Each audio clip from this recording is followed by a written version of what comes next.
match is now officially a Judy Bagwell on a forklift match. I can see my fantasy, I'm so consumed in bed. What I see takes over me, I'm blind beyond repair. You know what doesn't get old? FTR's shirts, because they're fucking awesome. Maven's theme song. Yeah, it doesn't. It's As a long as that time. fucker doesn't show up back on TV, we're good. He's coming back to TV, man. No, we better not be back on my fucking TV. Oh, he's gonna be back on our TVs, man. There ain't not shit we can do about it. No. There's one person I want to see less on my TV than Maven, and you'd be surprised it's not Cody Rhodes. It's Zach Gowen. Oh, yeah. That's fair. It's just my name's people who Clinton. aren't completely blacklisted on wrestling, that is. Anyway, sorry about that. My name is Clinton Davis. You can find me at PK Batman on Twitter. You can also find me at Johnny Shit Knuckles on Essentially Sports. I'm going to ride that out for the rest of my life. Oh, to my right. To his right, to my left, to my center, doesn't matter. I'm Ethan Hubbard. You can find me at Jensen Collins 3 on Twitter. You can find us at On a Forklift Pod on Twitter, or weekly Wednesdays at Channel Snickle Fritz on YouTube, or at PK Batman 420 on Twitch.tv. Well, tonight was the second iteration of Winter is Coming, and it started off because the rundown for this card is actually fairly easy to do. It started off with the first ever 60-minute draw in AEW history. The longest match they've had ever. Yep. They gave it away for free on free fucking TV. They did, and it continued to hold Brian's status as never having lost a match yet. Now he has 2 draws in his 2 title shots. Yes, he does. But, I mean, fuck, what a fucking draw that was. But before we do that, let's just do what we always do. Yes. This shit. Yeah, there it is. The match, the whole show, Winter is Coming. It's the second iteration of their special shows. Last year's was their biggest show of the year on TV, bar none. So there was a big benchmark to live up to, especially with how much they've been talking about it. So let's run this down. The AEW World Title match kicked off, and it went to a 60-minute time limit draw. Watch the match. We're not going to cover every bit of this match, and there was no breathing points in this match. They went for 60 fucking minutes. 60 whole fucking minutes, and it did not stop. And Brian was the best fucking heel in the business for today, at least. He out-heeled MJF in this match. But the ending came when Danielson reversed a buckshot lariat into a label lock. They got back up to their feet, started fighting again. Page hit a lariat, and then he went for the buckshot. And the second he hit the buckshot, went for the pin. The bell rang for the 60-minute time limit draw. Backstage interview with the Super Click and Bobby Fish. They're going to face the Best Friends this Friday, all in an 8-man tag. And there's a Christmas present that Adam Cole has for the Bucks next week. So we have that to look forward to. Yeah. And then we got to my favorite part of the evening, the Wardlow squash match. The best part of the evening, in fact, is always the Wardlow squash match. Wardlow powerbombed Matt Sydal 3 times and then pinned him. And then Sean Spears came in the ring, hit him a couple times with a chair. MJF called, said that Wardlow needs to go pick up champagne for the celebration tonight after he beats Dante Martin. Okay. When Wardlow turns on MJF, it's going to be fucking nuclear, mega star-making heat. Is it bad to say, just to step this, because this is really a one-liner, is it bad to say that I hope when he does turn on him, it's literally just a squash match? Keep the shit rolling. I know it'll hurt MJF, but it won't hurt MJF, if you know what I mean, because of the history between them. So he just hits like 19 power bombs and then doesn't pin him. Just rolls him out of the ring for a 10 count. Yeah, I like that. There, we just booked it. Tony, get on this shit. Then we get to backstage promo. Ty Conti is going to take on Penelope Ford this Friday in a submission match. That should be fun. Malachi Black with another House of Black, a House Always Wins vignette. Then we got to Sheeta versus Deeb. in my belief, the weakest of the 3 matches that they had. Still a very, very good match. Deeb exposed the turnbuckle post. The turnbuckle, took the pad off, and she ran headfirst into it. She'd have rolled her up for the 3 count. That's the end of this rivalry, is what they're billing it as. Varsity Blondes with a really, really, really good promo about definitely some foreshadowing there. Those two are going to break up. We're going to talk about this later, so I'm skipping this part. Eddie Kingston addressed Daniel Garcia in 2.0. There's going to be a 10-man tag next week. It's going to be Eddie Kingston, Proud and Powerful, and fucking the Lucha Brothers taking on 2.0, Garcia, and the Acclaimed. MJF healed up the place a little bit before the match. They had a really, really fun back and forth match, a little sloppy in places, but to be expected. It's Dante Martin's first main event in AEW. Like, kid looked great during this. The finish came when he hit his double springboard moonsault. Ricky Starks came down and put his foot, MJF's foot on the ropes. And then MJF hit him with the Salt of the Earth submission for the win. FTR came out to celebrate with MJF. The lights hit, and out comes Sting and Darby Allin. They beat him up until they eventually get the numbers advantage, where CM Punk makes the save with a baseball bat. There's going to be a 6-man tag next week for the Holiday Bash. Now, before we get to Dynamite, we need to talk about the biggest moment, I think, in 2021 this year. And that's Friday night. And that's they sent Hook. They sent Hook in the best fucking debut match I've seen since Lesnar. Hook was a star. He's a fucking star. His hair didn't move. I had a 10th grade history teacher whose hair didn't move. Her name was Miss Calhoun, and we weren't sure if it was a wig or not. So I don't dislike it. I'm not the one that's as high on it as everybody else. I don't really have a problem with it. What I do appreciate is that being his match, his debut, it didn't feel like a debut match for him. It didn't look like it. He was composed. Everybody usually gets the jitters on those kind of things or some kind of slip up. And he did a very good job. They sent him out there. He was against the right person. I thought it was pretty good. I think that everything else surrounding it, though, the little behind the scenes where you get the Twitter pictures of Taz standing up and cheering, that's cool shit. That's what's cool about wrestling. Yeah. No, I agree with how much they hyped this up as the biggest show that they're going to put on TV all year. It was kind of underwhelming a little bit. The first 60 minutes blew the fuck by, and it was great. Other than that, like I said, the Deeb Sheeta match was probably the weakest. The three matches that they had. A Wardlow squash is something I look forward to every single time I get to see him. And like I said, MJF and Dante was cool, but it's not gonna be a match I think about ever again. I feel like, and I guarantee if Russ is watching this, he wants to shake somebody right now. And I feel like the biggest thing missing right now is you built upon this star power from these guys that were there when they established it. And if you look at this show, which I appreciate as well, if you really look back on it, the only major name you had on this show for the majority of it, or for really any of it, is Danielson. And then you built your name with Paige. But the other guys that you're missing, some are on tour, some are injured, some are in rehab.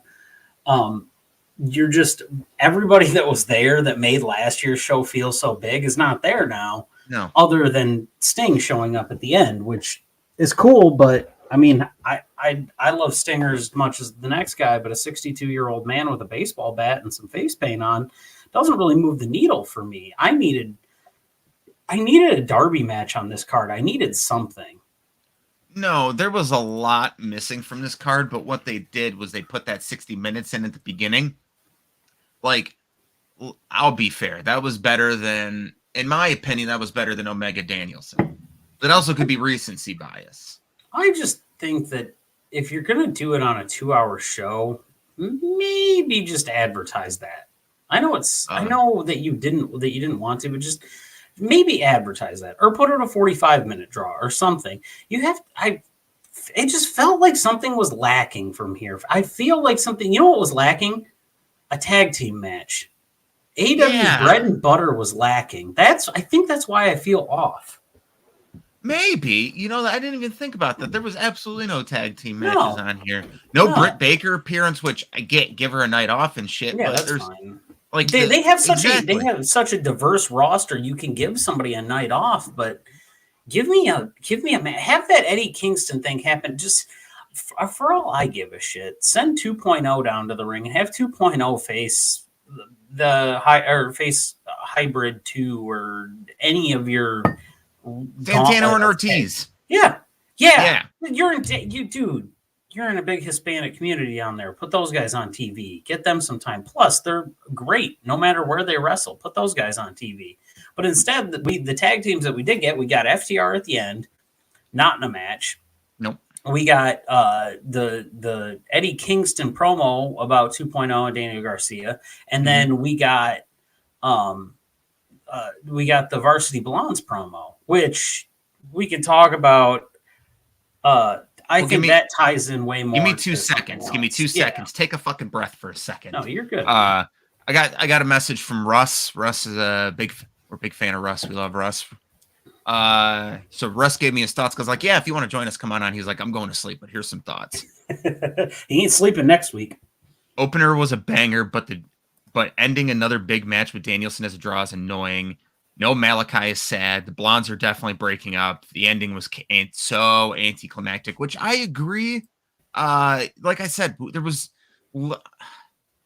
it's your biggest show of the year, and Cole and the Bucks are going to be doing a video promo. Like, don't get me wrong, I love a Wardlow squash match, but you could have put something else on the card, like something bigger, and maybe like time was a thing, but like, fuck, you could have. Tag team. Yeah, it should have been 2.0 versus Proud and Powerful today. That should have taken the place of the Wardlow squash. They should have got like 7-8 minutes, gone out there, had a really fun tag team match. That would have been better. There's little tweaks and changes you could have made. Like, in my opinion, I get it now because of the ending, because they wanted to put Sting on last. Right. They wanted Sting and Punk last. But in my opinion, I was sitting here going like, okay, if they're opening with that, Deeb and Sheeta is going to main event the show. Yeah, so I think the thing with the Sting is literally just a build to next week. But AEW in the past, what's been good about them is they've never used this week's show to build to next week's, only for that reason. Mm-hmm. They shouldn't have used this show to build towards next week. Last week, and what sucks is last week was so good. Mm-hmm. And this feels like a dip back to the weeks before that. It feels like it literally doesn't. Okay, so do you remember back in the day when WWE was good, like Ruthless Aggression era, and they would always do that? They would always do that taped SmackDown the week before Tribute to the Troops. Yes. That's what this felt like. It wasn't horrible, but it felt like you didn't have necessarily your A+ players out there, and you were just trying to get the show home. If I was in there, I don't know what they take, because literally all of the tag team matches are on Rampage. There's 3 matches on Rampage, and they're all tag team except for the women's match. Right.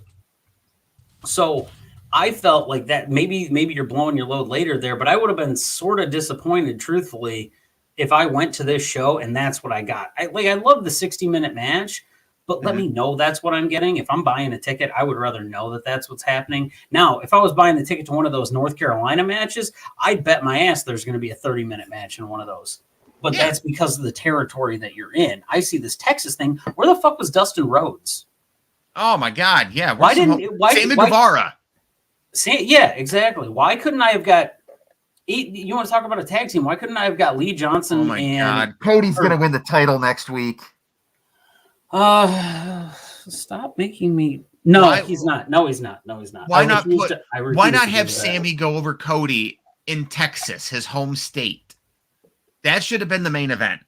Sammy versus Cody in Texas. I just don't think. Yeah, I don't know. There's so much missing from this show. The problem with the show is the wrong main event. That was it. That's for me. That's what it is. Is for your biggest show of the year. last year when your main event was Omega taking the title off Moxley was huge. This felt like a Dynamite diamond ring. Like, you already said that you're going to have 4 matches on the card. You could have blew through you could have opened with the Dynamite diamond ring, and you could have let fucking Danielson and Hangman go TV time remaining for 45 minutes. I respect the hour-long draw, but what that did was tire out the crowd and us go, it's just going downhill from here. Because, yeah, I went from that to the Wardlow squash to the Deeb, and I believe the weakest match on the card was MJF and Dante. But that's just because I have a fetish for Wardlow squash matches. Man, it felt like it was missing something. But let's talk about the good parts of tonight. Let's not dwell on what it was. A nonstop 60-minute time limit. I felt exhausted after watching that match. I did. I didn't get up. I had to piss 5 minutes into it, and like I was gonna run to the liquor store and get some scratchies, and so I'm sitting there and I'm like, can it get over? Because if I don't get up there soon, if they're slow, they're gonna fucking close. Because Sam hit on $200 on a $20 ticket tonight, so I wanted to get up there and get them because I'm fucking addicted to them. So I'm like, come on, let's just hustle through this. But it was a good. It didn't actually seem as long. It didn't seem like a 60-minute match, which was a nice thing. But sometimes, and I know they don't have control over it, but where the commercials happened at. I was like, man, some of these times, we gotta go do a commercial. Right when he jumped off and he hit and Hangman hit the table, we gotta go do a commercial. And I'm like, that's kind of a climactic point to go to it. Sean Ross Sapp on Twitter posted that there was 7 minutes in between commercial breaks at one point, and I think that was for the Deeb and Sheeta match. They had 2 commercials within 7 minutes of each other. Yeah, well, they did go. I think the first 23 minutes of that went commercial free almost. Yeah. So because I was playing. I'll be real with you. Kevin and I were on a sick Halo tear when Dynamite started. So for like the first half hour, I was listening while playing Halo, and I got off when they did their first commercial break, which was about 25 minutes into the show. Yeah. By the way, here you go. You can. By the way, just to piss off Sam, you can see the pop figure open up back there. You're ridiculous. Right there. With all the other Vegeta shit that I have. Yeah, I understand. You're absolutely ridiculous. So my other bright spot of this is continue to give me Malachi Black vignettes. I don't care what it is. And I'm sitting here like it's a murder mystery now. And I'm like, or a true crime podcast. Who is no longer, you no longer have to be a king. Who the fuck is it? Who is it? I don't know, but why are you like? I can see more of your ceiling than I can see of you. Oh, my chair. I think the little thing in my chair is going down. For being honest, that's fair. I'm just like, you're abnormally low. Are you trying to be short today? No, I don't try to be short any day. I'm vertically challenged as it is. Shout out to all my sub 5'10" peoples. A short king's in the house. Anyways. That was bad. The thing is right now I'm having a hard time thinking about what to talk about when it comes to Dynamite this week. Just because outside of the 60-minute time limit draw, nothing happened. Yeah, I don't. More happened on Rampage because Hook's debut took over fucking Twitter. Mm-hmm. It did. Hook now has the #1 selling t-shirt on Pro Wrestling Tees for the first time, unseating CM Punk since August. It's pretty cool too because it's literally just a white t-shirt and it says Hook on it. Hook. It's simple. So another good thing that I thought came of this is I did like in the main event. Ricky Starks is fucking money. All right. Mm-hmm. He's money. I loved it. His natural charisma really shines through when don't give him 15 minutes to talk on a microphone, but if you give him 3 minutes, he's one of the most intriguing and captivating people they have on that roster. And it's all in the face. He's a very expressive person. And I love the whoa. And then he kind of like looks to side glance to the camera and gives a little wink to it. And you're just like, you cheeky bastard. Cheeky bastard. Listen, Ricky Starks is not only money, he's charismatic. And that dude is sexy as fuck. Oh my God. Like, you want to talk about a star. Ricky Starks is a star. I understand why they put him over Brian Cage. You want to know why they put him over Brian Cage? It's because Wardlow is doing Brian Cage better than Brian Cage. Yeah, I don't miss Brian Cage being on television. I forget he's even with the company all the time. Is he anymore?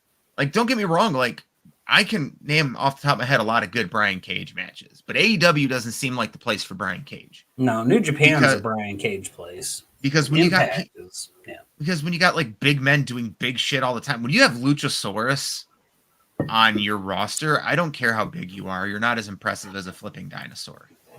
You're not. Listen, so like I told you what I told you when I was watching Rampage, my daughter comes out and I said, Emma, he's a dinosaur.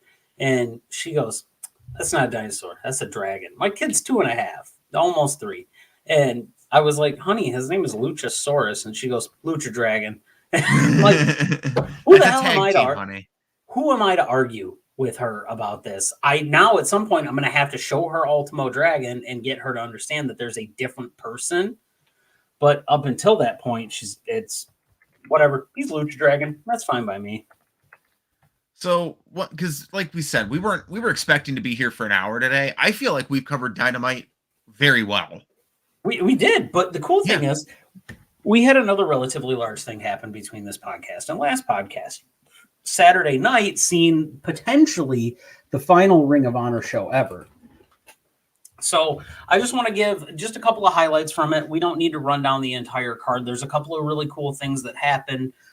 Some current AEW and Impact and who were personalities appeared who were former Ring of Honor people. And like we've said, this is really special to us because Ring of Honor is really what drove our friendship more. It was a driving force behind us being friends is really what it was. So our first wrestling event we ever went to together was a Ring of Honor show. Yeah. Yeah. And it's just where we've learned about a lot of these guys from, and there's just, you know what? I just really liked a lot of the product that Ring of Honor put out for a really long time. It's unfortunate they funded their own death, but shit happens in the wrestling world, and that's why we have AEW now. Hold on, give me 1 second, because I have sat down and watched the whole show, and honest to God, there's really, honestly, the last 3 matches are the only ones you need to watch. Honestly, the Shane Taylor, Kenny King street fight, the OGK versus the Briscoes, and Jonathan Gresham versus Jay Lethal. But honestly, my recommendation, and I know you hate Taven, but that was one of the best tag team matches. But I really like Mike Bennett, so I can. I really like Mike Bennett, and I like the Briscoes, so I can. It has the best doomsday device I've ever seen in a match. The Legion of Doom be coming in their pants thinking of this spot. So there is one match that I really like, and it's mainly because there's 3 people in it that I really like and one person that I tolerate. And it was the television champ match. Because Silas Young. Yeah, I tolerate him because he is a good professional wrestler. I just fucking hate that character. I felt so bad for him when I went to a Ring of Honor event down in Ohio. It was a War of the Worlds one. I'm so sorry. It was a War of the Worlds one, and fucking everyone had like lines up the ass for autographs. Not Silas Young. He was standing at a table. I was like, I'll go get Silas.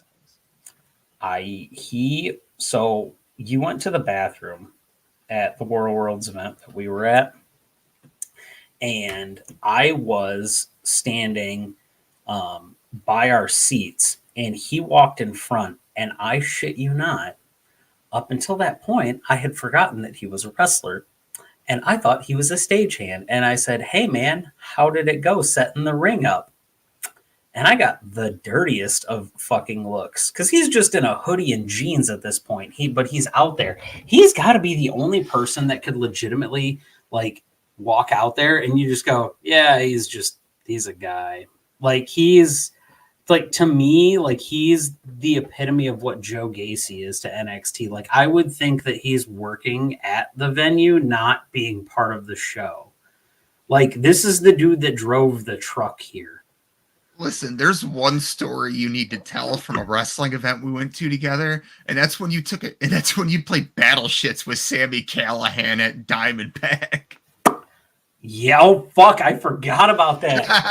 You come out of the bathroom just fucking pale white and was like, I just took a shit next to Sami Callihan. That was violent. We will tell. I'll save that for another. I'll save that for another day. I completely forgot about that. That's my favorite story.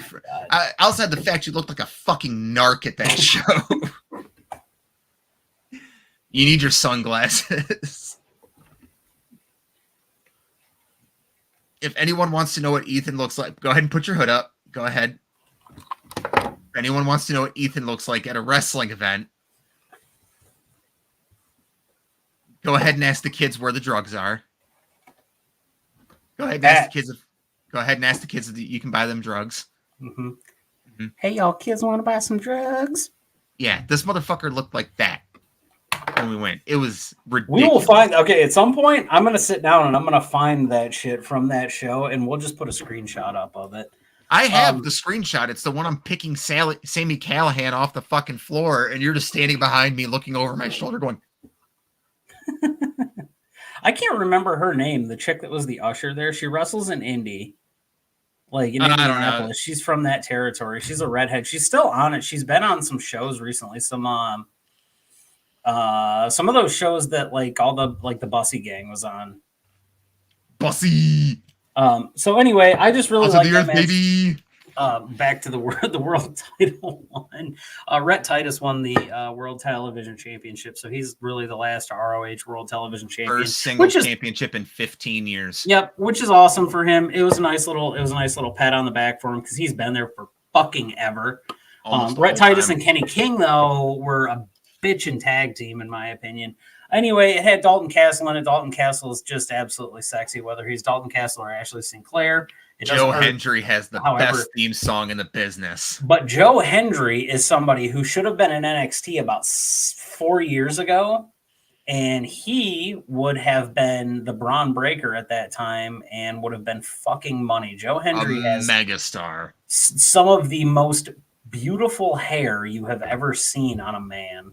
Listen, I watched that pay-per-view, and ever since then, I just random points in the day, I'll just be like, I believe in Joe Hendry. I just been doing that. That's the effect that Joe Hendry has on me. I hope he gets signed somewhere where he is like, I know everyone talks about like, oh, we need to stop saying people that get signed to AEW. AEW will let him do the goofy shit that he does now. Mm-hmm. Same thing with Impact. Impact would probably do the fucking video packages he does before each match. Dude, you know where he would have been so good at? 90s AJPW. Yeah. All Japan. Joe Hendry would have rocked in All Japan because he had that, like, he's got just enough character, but he's got the in-ring skills to just be amazing at it. Mm-hmm. Next, we had Josh Woods Josh Woods is still your pure champion. I'm not a huge Josh Woods fan. I don't really have anything against the guy. He's just kind of not my cup of tea. He's just kind of a lot. Let me tell you something I liked about this match. Because in the pure rules, because for people who don't understand it, it's a different rule set. You get 3 rope breaks in the match. After your 3 rope breaks, that's it. And the match came to an end when Josh Woods had him in an arm triangle standing up, and the dude was grabbing onto the ropes, and he fell asleep because there was no more rope breaks for him. That's good match type storytelling. Because at the entire match, they were like, that's his first rope break. Oh, that's his third one. He has no more rope breaks. That he's in trouble now.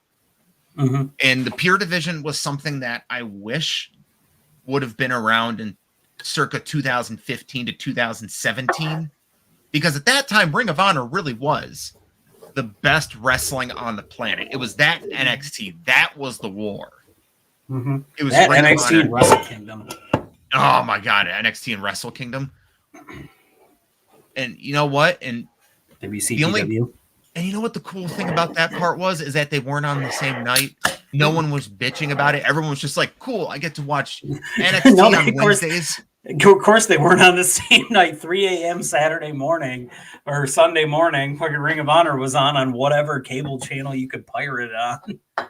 We're not like we already went down like the certain matches. We do not need to run down that whole card. No. I was another one that I think is awesome though. She's going to be a star for a long time. Roxy. Roxy She's versus amazing. Deonna Purrazzo is going to be a great She's match. so good, yeah, and I'm excited to see. And it's for the Ring of Honor title, so I think the Ring of Honor titles are going to start acting like the NWA titles for a while. Jonathan Gresham has already said he's going to defend the Ring of Honor World Title. Yeah, which is great. So basically, the last two matches on this card, it's the Briscoes beat OGK to become the 12th time Ring of Honor title champions, and then we had the absolute balleringness of FTR to bust in because that match needs to happen in North Carolina. At one of the two North Carolina shows, that match needs to happen. The Briscoes are filthy chicken farmers, and they're fucking awesome to watch. And their styles will mesh so well with FTW or FTR. You could just you don't need a face, you don't need a heel in this match. Just go watch the damn match whenever it happens, because if you like any kind of wrestling, professional wrestling, amateur wrestling, even, I don't really care. If you just like watching bum fights, go watch this, because it's going to be fucking awesome, and somebody's going to get hurt. And then the final Ring of Honor World Championship match was between two men that basically held that company together for the last 8 years, with the Foundation, Jonathan Gresham, versus the Lethal, Jay Lethal. Those two guys, that's the best thing that could have happened. And I just think that that's pretty fucking awesome. I really like Jonathan Gresham. I got nothing else to say about it. I've really got nothing else to cover about the Ring of Honor event. That pretty much covers what happened in wrestling this week. For the negative things, we want to direct you to websites like Wrestle Talk and Fightful. There was some negative shit, but I'm not I don't want to talk about like the horrible things in wrestling. No. Go check Unless out we absolutely have to. Yeah. My recommendation is go check out Sean Ross Sapp when it comes to the Hannibal incident. That's something that someone asked if we're going to talk about, and I said probably not. I don't want to. There's one thing, not in the Hannibal incident, but I would like to send a shout out to his family, and that's Jimmy Rafe passed away this week after 39 years old. Yep, 39 years old, AAA amputee. He wrestled for a long time in a lot of companies, and to only be 39, I sit here and stare up and go, dude, that's less than a decade older than I am, and it kind of puts it into perspective for you. He had some pretty bad infections happen, and then the wrestling industry takes a toll on everybody. So just a shout out to his family, and there are a couple of GoFundMe's out there if anybody's interested in them. We don't have links to them, mainly because I don't know the validity of them. Do your own research on that stuff. Verify if you are going to donate to the appropriate ones. Don't get scammed by people, because there's shitty people out in the world, and that's really unfortunate. But I think for this week, that's about it. But we have a huge show for next week, and I'm going to let Clinton tell you about that. Next week, it's our end of the year awards show. We will not be covering Dynamite next week. This next show will be the last show we have until, when is it? January 5th. We'll be returning January 5th. We're going to go over the Dynamite that night. Also Wrestle Kingdom, because Wrestle Kingdom Night 1 happens that morning, and I will be watching it. I'm going to find a way to watch it. We have our categories set up. We could add one or two, but this is going to be, we are going to have our guests on. We're going to have a few people that we already know. Holy shit, Trevor Davis is going to be on our show next week. Same thing with Kyle Goff. Same thing with Russell. And those are just three of the names that we have coming on next week to do shit with us. So remember, next week, end of the year awards. And if you drop down below, we're going to just do community polls on all this shit. Here are the categories that you can help us pick for next week's award show ceremony. Let me get my water real quick before I run down these.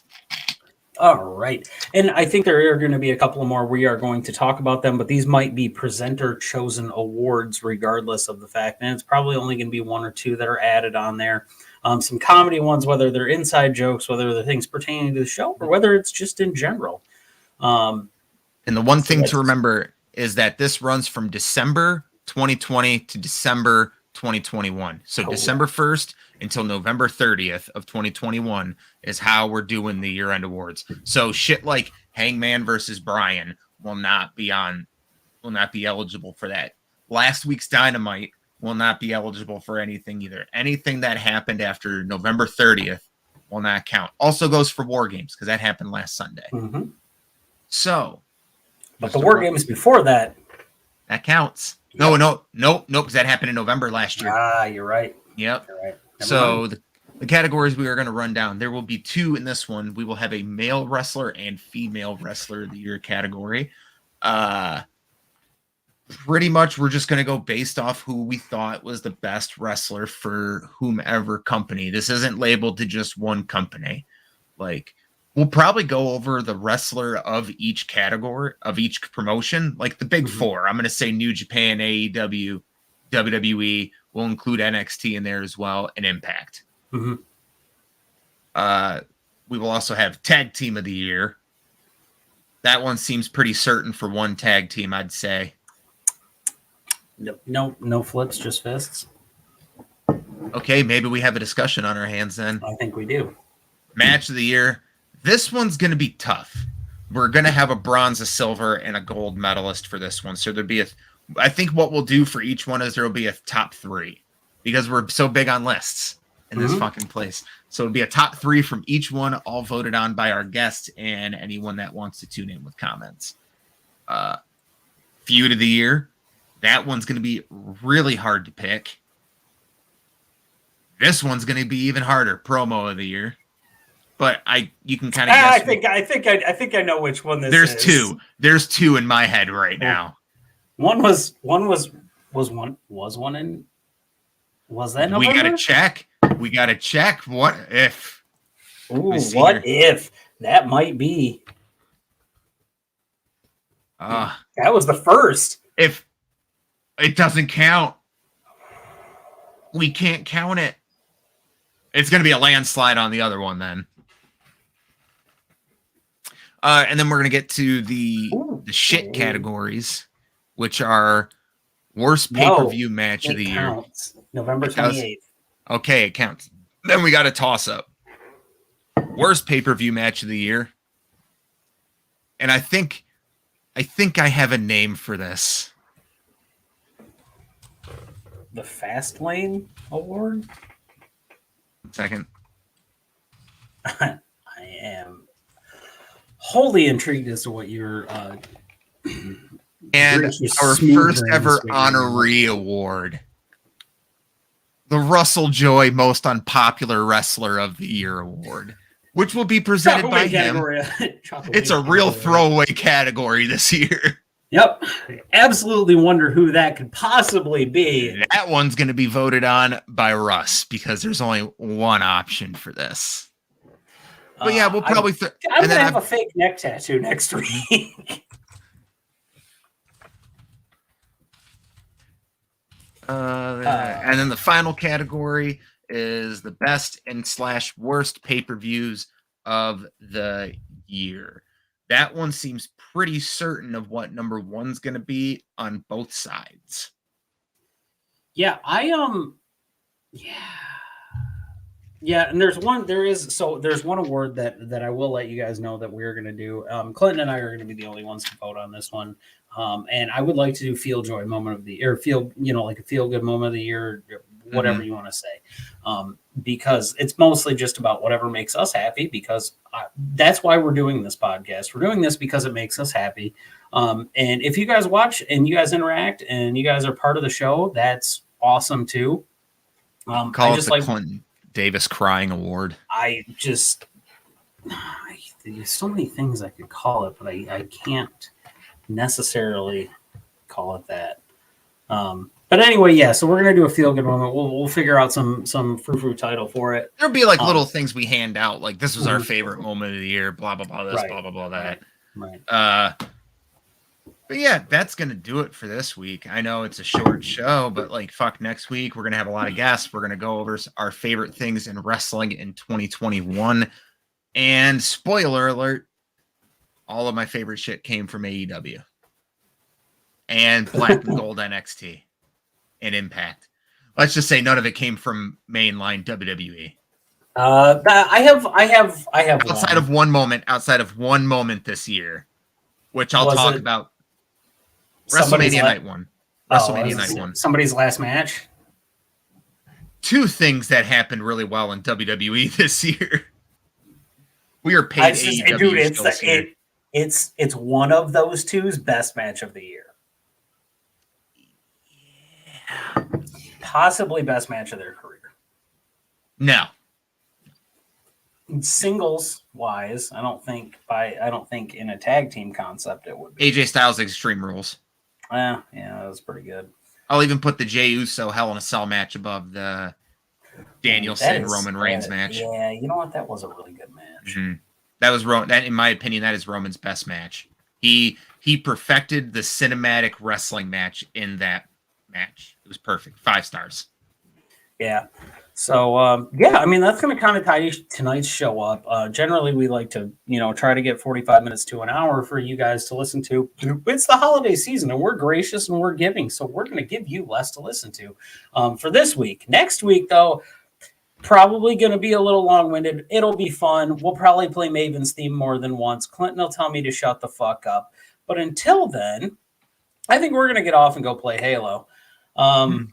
So I'm Ethan Hubbard. You can find me once again at Jensen Collins 3 on Twitter, and to my left, right, Clinton Davis, PK Batman on Twitter. You can also find me at Johnny Shitknuckles on Essentially Sports. You can find us at On a Forklift Pod on Twitter. You can also find us at PK Batman 420 on Twitch and Channel Snicklefritz on YouTube. And from the both of us, as always, we love you, Judy. We love you, Judy. Stay sweet. That's it. No, it's the Judy Bagwell feel-good moment of the year. That is what it is. We're geniuses. Yep. Signing you, Judy. off. We love you. Also, I love everyone. Everyone have a good holiday season. We will see you next week. And we love you, Judy.